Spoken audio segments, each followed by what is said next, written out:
In this video, let's solve this endgame exercise together. And the task is white to move. Can white win? And you can pause the video to think about the solution. And I will move the pieces and explain why. Okay, so in this position, so white has a pawn at e5, a pawn at e6 from black. So each other, they are blocking each other. So we call this blocked pawn. So blocked pawn, for example, the pawn at e5. So it's very important for our king to reach d6 or f6. So our king reach these two squares, we can take the pawn. We can get the pawn and also protect our pawn. And on the other hand, for the e6 pawn, these two squares are the key square. So if our black king can move, for example, to f5, it's very likely we can win the pawn.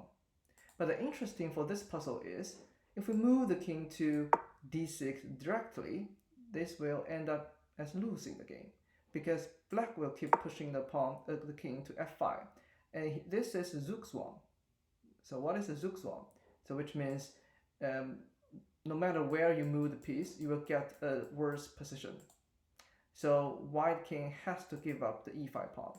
And the other important thing is, for the e6 black pawn, these three squares are key squares if it wants to promote.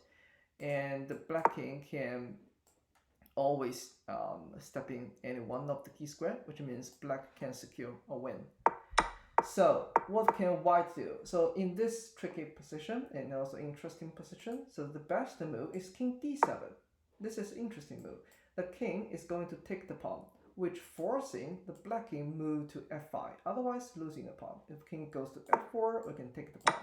And a pawn at e5, a white pawn at e5, these 6 squares are key square. So as long as our king can capture the e6 pawn, we are in one of the key square, which means we can definitely win.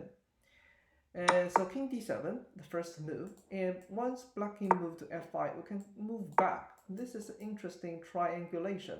We don't move the king directly to d6, but take one more step from d7 and then d6. Now this is a Zugzwang position for black, and black has to give way, for example g6, and we can win this pawn, and then moving to the other key square, giving away the path for the pawn, and also secure all the 3 squares. So which means the pawn can promote without any doubt.